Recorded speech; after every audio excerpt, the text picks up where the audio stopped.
Free League recently released a new starter set to the One Ring system. I have both of them, but before buying it, I was wondering what are the differences between these two, and I hope I can answer this question in this video. The first starter set includes the rules, the Shire, the adventures, some pre-made characters, a map, and also these, I can call it cards, that you can use to track your role during the journeys or your stance during a combat. It also includes these equipment cards where you have an image, but also the name of the equipment and description, and also the stats. So it's very nice. I like also the box because when you open it, it has in the bottom a map, and if we get this side here, it has some useful tables, and you can just put them together and you have this small space that you can use as a GM to reference to the tables, but also maps, and you can even roll some dice here. So it's a really nice box, and one can use these. It is very helpful. As far as the dice is concerned, it has 66s and 2 d12s. Unfortunately, I got the misprinted version of it. Instead of having 1 here, it has an 11. However, I just sent an email to Free League and asked them, okay, can you please provide me the correct ones? And they say they sent to me for free these other dice, and here we have the number 1. So now I have 4 dice, and it is easier if you just can't send an email to them for some reason. One can just read these as a 1, but for me, I would prefer just to have the number that should be here instead of having 11. So the map is huge. It's really big. I cannot fit it entirely here in the camera, but we have here the Hobbiton, and we have all regions around it. It's a really nice map, and in the other side we have the whole region. So basically there in that side we have the Shire, and the Shire is also in the bottom of the box as I showed you before, but here you have the whole region. And the starter set has some adventures, and I will show them to you. So this book or booklet or magazine, I do not know how to call it, has 5 adventures, and all of them happen in the Shire. And the players, they play as hobbits, mostly guided by a Bilbo. So for those that are really fan of Lord of the Rings and The Hobbit, one can just interact with the characters, and I will not show too much because if you want to play it, of course, you don't want to be spoiled by me. But there are a lot of things here. There are 5 adventures, full adventures that happens in the Shire. The characters that the player can use for this adventure are these pre-made characters here. They are all related somehow to Bilbo, and there is a backstory here, so one can see the name, the backstory, and also a picture. The stats are here, but eventually, once the adventure progresses, the players will be able to also play as Bilbo or even as Balin. So these 2 patrons, they can become playable character in some parts of the adventure. As far as the rules are concerned, there are some rules here, but not all of them, because if one checks the core book, the core rules has way more pages, so one can expect, of course, to have more rules here than here. But the rules presented here, they are, I would say, simplified a little bit, and they are enough to start the game. The quality of the pages are great. It's basically the same of the core book. So one can clearly see that it's not a cheap material. Actually, it is really, really well done, high quality material. There is also this book called The Shire that tells the lore of the region.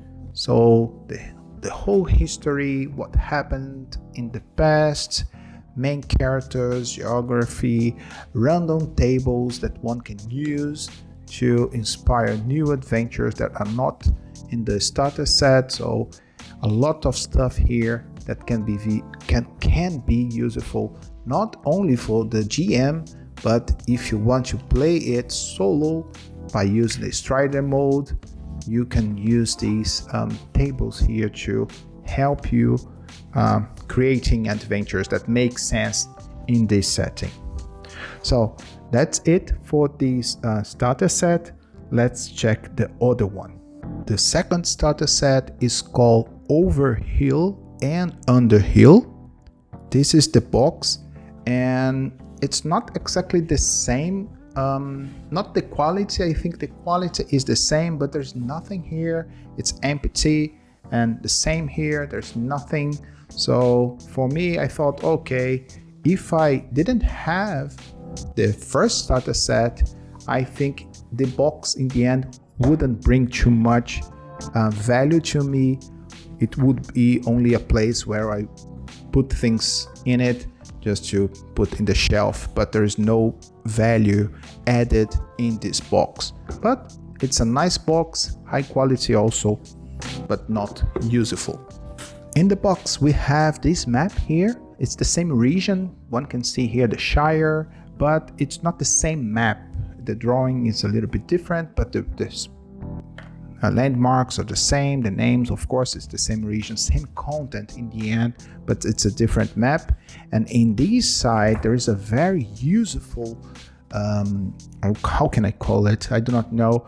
It can be used for the combat because you have these positioning and stances and so on. So instead of using that cards from the previous box, one can use here like miniatures or tokens or standees that comes in the box. I will show them to you to see, okay, where I am, where am I, where the creatures are, and so on. So very useful, and I like this a lot. I think this is a great addition to the game itself. It also includes some dice, 66s and 2d12, so the same amount of dice. And luckily, there is no misprint here. The ones are correctly placed. Great. So it's really nice because now I have two sets of dice that I can use to play this game.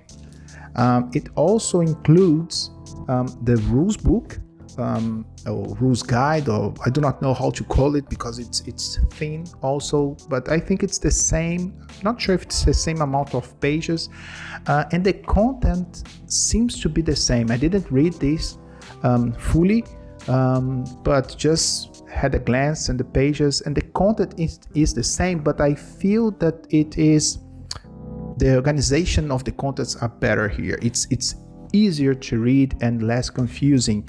For instance, for the die roll procedure, here we have this we have the die roll procedure in this box, and in the other book we have like in the text. So it's way easier to find these if one wants to reference it. It's easier to find in a box instead of reading a whole column. So I think it's better here, but as I said, I didn't read it yet, but it seems to be the same content, just the organization of the content is a little bit different, of course. And one can see that we have standees here, and they include these how to use the combat map.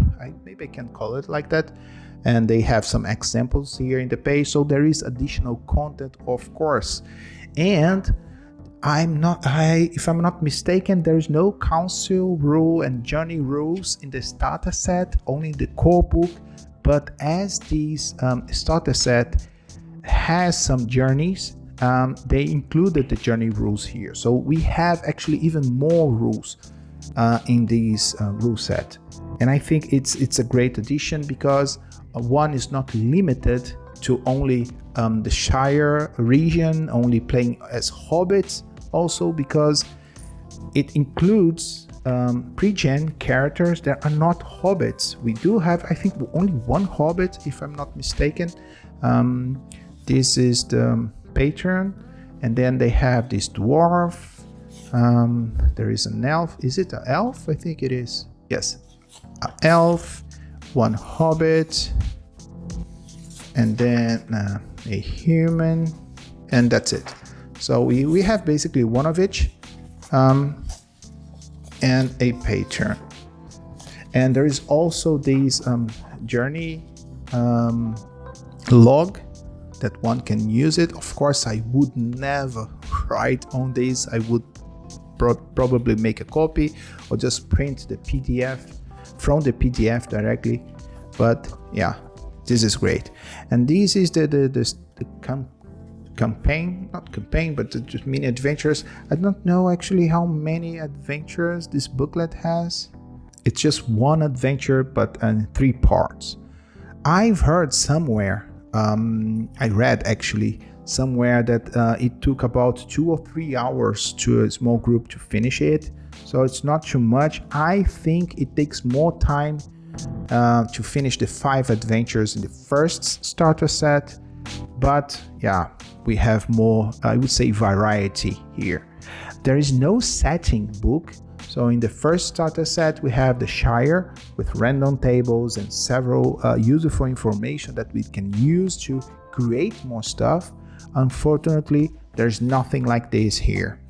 But it includes these standees, and they seem to be great. And one thing that I like it about them also is that they are not so difficult to fit in these plastic pieces here. And once you put in them here, you can see the name. It's too small. I'm not sure if one can read this. I think they were really smart by doing the tokens or the standees, I don't know how to call it, in the side perspective, because one can just switch them and then you can see, okay, I'm pointing to this direction, I'm pointing to this direction. So sometimes it's difficult when we are using standees, because most of the times we have the same picture both sides, and sometimes they are just pointing this direction here. So it's really hard to say, okay, it's pointing to this is the front and this is the here. It's hard to say, but I like the way that they build this, because it's useful, it's pretty, and it's functional also to the game. So one may ask, which one is the best, or which one should I buy first? And it's really hard to answer this question. As I said, I think this one is really useful because even the box is useful. We can use the map there, we can use the tables as like a GM screen. So I like it a lot. But I also like here because it includes the journey rules, the council rules, and more, I would say, variety of characters. It's funny and it's nice to play as hobbit, but everyone here in this starter set play as a hobbit, and here we have this variety that I think adds a lot to the table. So I don't think there is a right answer here, and also I don't think there is a wrong answer here. One may buy this one first and then play everything, and then buy this one and play again with new characters, new theme, and so on. And I think it would work really well. But the rules as written, I think the rules here are a little bit easier to understand or well organized in comparison with this one. So I would just mix them two into one thing, maybe. There's no character rules, character creation rules here. So if one wants to play it by using other characters, I think it's possible. Of course, the GM needs to adapt it, but the core book would be necessary. But as far as starter set is concerned, I have no idea which one is the best. I like them both. They have different things, so they are not the same. They are different products. So as they are different products, they just share the starter set name, but they are totally different from each other. I could call it actually not even a starter set. It could be an adventure box, and maybe instead of having rules here, they could just add more adventures, maybe, or even more setting, a booklet with the settings information. But yeah, they decide to call this starter set and put the rules also here. It's okay, but I like that they both have the dice, the same amount of dice.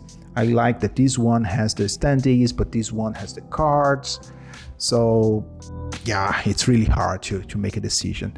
But I hope that by showing you guys what we can find in these two boxes, I help you somehow to make a decision if you need to make one. If you can, please buy both, because I think it's great. And that's it for today. Thank you. See you in another video. Bye bye.